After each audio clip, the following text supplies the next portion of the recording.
अस्सलाम वालेकुम प्यारे दोस्तों, मैं हूं आपका अपना होस्ट खालिद खान और आप देख रहे हैं रेमा खान न्यूज अपडेट।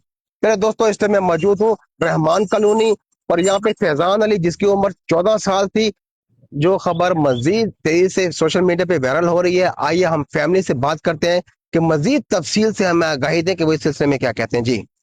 मैं रम्या खान फली चौक रहमान कॉलोनी का रहशी हूँ।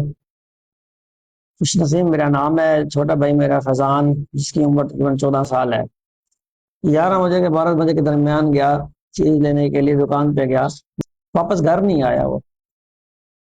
तो फिर अब्बू आए 3 बजे का, तो अब्बू ने ढूंढना शुरू कर दिया। मैं तकरीबन रात को काम से आया 8 बजे घर, तो हमने ढूंढना शुरू कर दिया। तकरीबन कोई रात 1:30 बजे तक हम लोगों ने कोई थाना ऐसा नहीं छोड़ा जहां हम लोगों ने ना ढूंढा हो उसको। सारे थाने गए हैं, वेलफेयर प्रोटेक्शन जो बच्चों का वो बना हुआ है उसमें गए हैं, लेकिन वहां पे भी वो नहीं मिला हमें। स्टेडियम गए हैं, हर जगह हम गए हैं, पूरे खान में हमें छोटा भाई नहीं मिला। सुबह जब हम उठे हैं सुबह 6 बजे, तो नमाज पढ़ने के लिए, तो बच्चा गुजरा है साइकिल पे, तो उसने बताया कि भाई खान में तो लाश पड़ी है। तो मैं भाग के वहां गया हूँ, तो मैंने कपड़ों से पहचाना कि भाई ये तो भाई लगता है मेरा।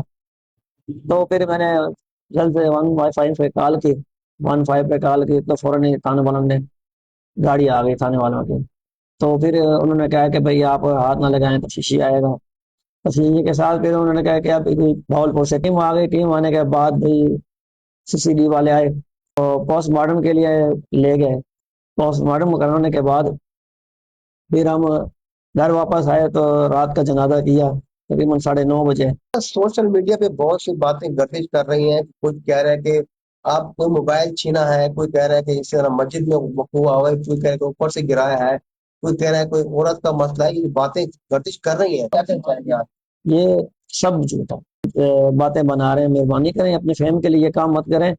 जिसके साथ वकूआ हुआ है उसको पता है कि यार भाई मेरे साथ क्या हुआ है। मुझे तकरीबन चौथा दिन हो गया है। अम्मी है जो है वो बहुत ही तशवीरनाक उनकी हालत है, बहुत ही वो मतलब कि सदमे में गई हुई हैं। और वाले साहब भी ना बात कर सकते हैं ना, उनके साथ बात करें फोन रोने लग जाते हैं। तो मेहरबानी करें भाई, ऐसी कुछ सोशल मीडिया पे बात ना फैलाएं अपने फेम हासिल करने के लिए। तो मेरी रिक्वेस्ट है यूपी इरफान अली समो साहब से और वजीर आलम मरीम नवाज साहब से कि मेहरबानी करें कि जैसे हमारे साथ ये वकूआ हुआ है, अल्लाह करे किसी के साथ ना हो, लेकिन जो मुलजिम है उसका इबरत का निशान बनाया जाए। मैं अहले इलाका, पूरे इलाके में ऐसे है जैसे कोई कहरम मच गया हो, कोई अजाब आ गया हो। मेरे पास अल्फाज नहीं है कि मैं बयान कर सकूं। तो वजीर आला से, वजीर आजम साहब से अपील है कि हमें इंसाफ दिया जाए।